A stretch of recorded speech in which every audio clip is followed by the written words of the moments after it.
Indian டீம்ல கௌதம் கம்பீரும் இந்த பக்கம் ஆகாயம் பெஸ்கவை 2 பேர் இருக்காங்க. இப்ப எது பண்ணாலும் தலைவராகிய நான் பண்ணுவது போல தலைவர் சொன்னது போல அப்படின்ற மாதிரி என்ன பண்ணாலும் கம்பீர் தான் பண்ணாரு. கம்பீரோட ஸ்ட்ராட்டஜி பாத்தீங்களா எல்லாம் சொல்றாங்க every one has to bat every one has to bowl அப்படி இப்படின்னு சொல்லிட்டு பயங்கரமா ஒரு ஃபயர் விட்டுக்கிட்டு இருக்காங்க. உங்க பவர்ல தான் தெரியுது. அடே பவர்ல எரியலடா, இப்ப போனானே ஜவலி அவன் செஞ்ச தவறுல எரியுதுடா. அண்ணன் நான் தான் கேப்டன், நான் தான் கடைசி ஓவர்லாம் போட்டு ஜெயிச்சுலாம் கொடுத்தேன், எனக்கு ஏதோ பாராட்டுங்களேன்டா பாவண்டா நானு அப்பா பிச்சைக்கார மாதிரி உட்கார்ந்துருக்கான் பாருங்க மேடம்ன்ற மாதிரி உட்கார்ந்துருக்கேன். இந்த மாதிரி யாகா என்பது எஸ்கேஓய் வரமாட்டிக்கிட்டு இருக்காரு பாவம். நம்ம கம்பெனி தரக்கூடிய ஒரு அதிசய பொருள் கிரெடிட்ஸ் டு ஹிம். ஏன்னா தெரிஞ்சு அவரே வந்து போலிங் போட்டு ஒரு மேட்சை வந்து மாத்தி டைலாம் கொண்டு போறதெல்லாம் வேற லெவல். நீ ஆளுதான். ஏன்னா எனக்கு தெரிஞ்சு மழை பெஞ்சு பால் டர்ன் ஆகும் அதெல்லாம் ஓகே. பட் ரிங்கு சிங்கும் இவரும் 90th and 20th ஓவர் போடுறதெல்லாம் வந்து பிரில்லியன்ட் ஸ்ட்ராட்டஜி. அவ்வளவுக்கு கிரைண்ட் கௌதம் கம்பீர் பண்ணியிருந்தாலும் சரி இவர் பண்ணியிருந்தாலும் சரி 2 பேருக்குமே ஹேட்ஸ் ஆஃப். மூஞ்சிக்கு முன்னால புகழாத அது எனக்கு பிடிக்காது.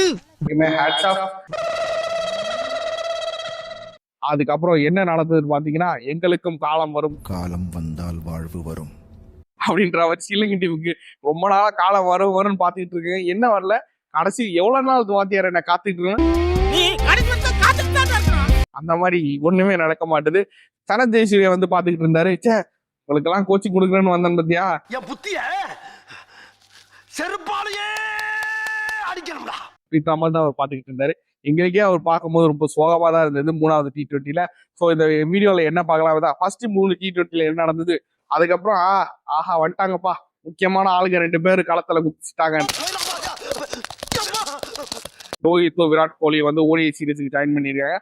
ஓடிஐ சீரீஸ் எப்படி நடக்கும் அப்படின்றது இந்த வீடியோல பார்க்கலாம். So welcome to the video, this is for tips.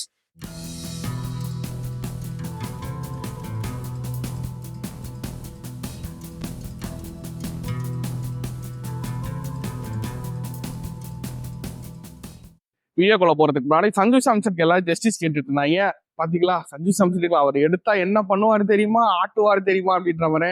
இப்ப நான் என்ன செய்ய தம்பி நல்ல வேலை நீங்க இவ்வளவு நாளா எடுக்காம இருந்தீங்க அப்படின்ற மாதிரி இப்ப எல்லாரும் மாறிட்டாங்க.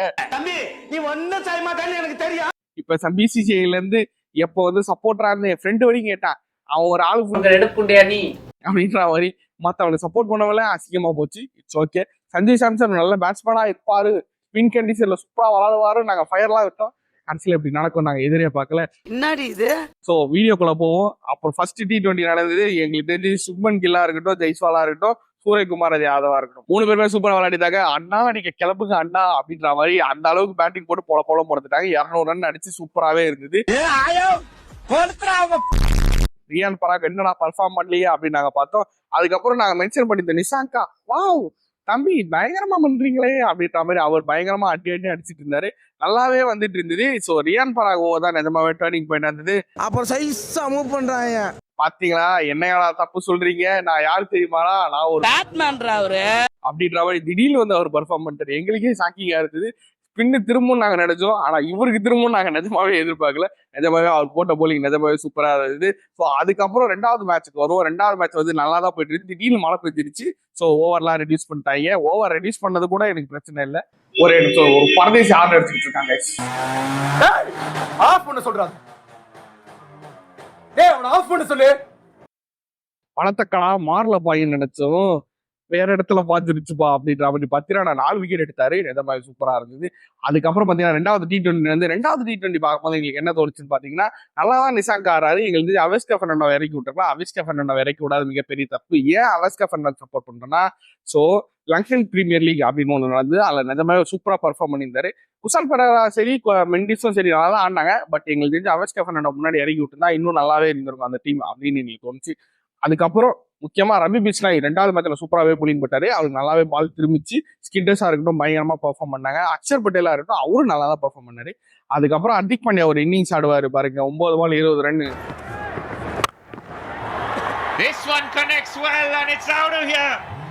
சரியான இன்னிங்ஸ். நான் பார்த்து விரண்டினேன், மனுஷன் வேற லெவல் ஆடுறா போல, எங்க விட்டாரு அங்கேயே எடுத்துட்டு போறாரு அப்படின்ற மாதிரி தான் இருந்தது. பேக்கப் ஓப்பனர் இல்லாதது ஒரு தப்பு அப்படின்னு நாங்க சொல்லியிருந்தோம். அதே மாதிரி இந்த மேட்ச்ல பாத்தீங்கன்னா பேக்கப் போட்டுல சஞ்சு சாம்சன் முன்னாடி டக் அவுட் ஆகி அனுப்பிச்சு விட்டாங்க. பாவம் பாவம் அந்த மனுஷனை போய் இப்படி பண்ணீங்களா அப்படின்ற மாதிரி தான் இருந்து. ஸோ 3வது T20 பயங்கரமாவே இருந்து. உங்களுக்கே தெரியும், எங்களுக்கு தெரிஞ்சு இந்தியா முடிச்சுட்டாங்க, சீக்கிரமா என்ன வராங்க போறாங்க அப்படின்ற மாதிரி தான் இருந்தது. கடைசியில பாத்தீங்கன்னா கம்மியா தான் நின்று அடிச்சிருந்தாங்க. அதுக்கப்புறம் அந்த மேட்ச் டையாவும் சொல்லி கனவுல கூட யாருமே எதிர்பார்க்கல. அதே 30 பால் 30 ரன்.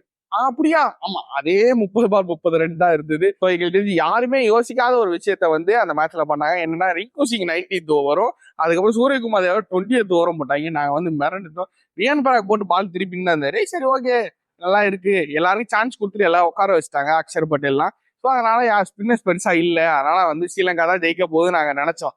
ஆனா வந்து சூரியகுமார் யாதவ் பால் போட்டு திருப்புவாரு பாருங்க. அவருக்கு first ball 19th ஓவரோட first ball பாருங்க, பால் திரும்பும். லெஃப்ட் ஹேண்ட் ரைடர் பால் குத்தி எங்க குத்துனா 4th ஸ்டம்ப்ல குத்தும். 5th ஸ்டம்ப் 6th ஸ்டம்ப் பால் திரும்பும். நான்லாம் மிரண்டு, இல்லை இவருக்கு திரும்புதா அப்படின்ற மாதிரி தான் ஆச்சு. ஸோ அதுக்கப்புறம் ஸ்ரீலங்கா வந்து பிளண்டரா பண்ணாங்க. எனக்கு தெரிஞ்சு ஸ்ரீலங்கா இந்த சீரீஸ்ல பண்ண மிகப்பெரிய தப்பு என்னன்னா கொலாப்சஸ் தான். 3 மேட்ச்லயுமே நீங்க பாருங்க, ஸ்டார்டிங் ஃபர்ஸ்ட் மேட்ச்சும் சரி ஓப்பனிங் பண்ண நல்லா ஆடுவாங்க, அதுக்கப்புறம் டக்கு கொலாப்ஸ் ஆயிடுவாங்க. திருப்பி 2வது மேட்ச் என்ன ஆகும்னா, ஸ்டார்டிங்ல இருக்க 3 பேர் நல்லா ஆடுவாங்க, திருப்பி கொலாப்ஸ் ஆயிடுவாங்க. இந்த மேட்ச் கடைசி மேட்சும் அதே மாதிரி தான். நல்லா போயிட்டு இருந்த மேட்ச்ல 30 பால் 30 ரன் இருக்கும் போது கொலாப்ஸ் ஆயிடுவாங்க. சிலங்க நீங்க என்ன பண்ணலாம் தோணுச்சுன்னா, ஸ்டாண்ட் அவுட்டா ஆடுவாங்களே, நின்று நிதானமா தம்பி ஆடுங்க, நின்று பொறுமையா ஆடுங்க அப்படின்ற மாதிரி பொறுமையா ஆடுறவங்க யாராவது வச்சாண்டிங்கன்னா ரொம்ப நல்லா இருக்கும். ஸோ ஓடிஐ சீரிஸ் வரப்போது உங்களுக்கே தெரியும், ரோஹித் வந்துட்டாரு, விராட் கோலி வந்துட்டாரு, 2 பேரும் கம்பீரம், விராட் கோலி சிரிக்கிற மாதிரி. உடன் பிறந்த அண்ணன் போல் இருந்த உங்களை நான் அவ்வாறு செய்திருக்க கூடாது. அதை நினைத்து நான் தினம் தினம் மனம் நொந்து கொண்டிருக்கிறேன்.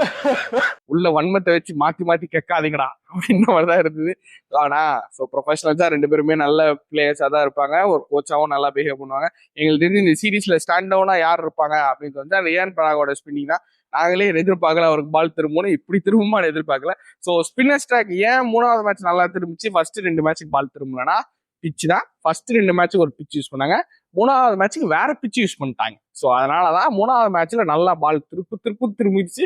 சூரியகுமார் யாதவ் திரும்பும் போதே உங்களுக்கு தெரிஞ்சிருக்கணும், அதான் முக்கியமான காரணமா இருக்கணும். ஸோ ஒரே சீரீஸ் வந்து ஒரே இடத்துல தான் நடந்து, கொலம்போல தான் நடக்கும் போது அந்த பிச் எப்படி இருக்கும்னா இதே மாதிரி நார்மல் பிச்சா தான் இருக்கும், பேட்டிங் ட்ராக்கா தான் இருக்கும். ஸோ சம்டைம்ஸ் டியூ இருக்குன்றதுனால பால் திரும்ப சான்சஸ் ரொம்ப லைட்டா தான் இருக்கு, இதெல்லாம் ரொம்ப பெரிய டர்னஸாலாம் இருக்காது அப்படின்னு எங்களுக்கு தோணுச்சு. ஸோ இந்த வீடியோவில் நாங்கள் என்ன சொல்லணும்னா, அந்த சீரீஸ் இந்தியா தான் ஜெயிக்கும். ரோஹித் அண்ணா வேணா போன ஃபார்ம்ல தான் இருக்காரு. ஸோ எனக்கு தெரிஞ்சு அவர் ஒரு 200 மறுபடியும் அடிச்சு சாதனை பண்றாரா அப்படின்னு பார்ப்போம். ஸோ இந்த வீடியோ உங்களுக்கு பிடிச்சி லைக் பண்ணுங்க, கமெண்ட் பண்ணுங்க, ஷேர் பண்ணுங்க. தேங்க்யூ.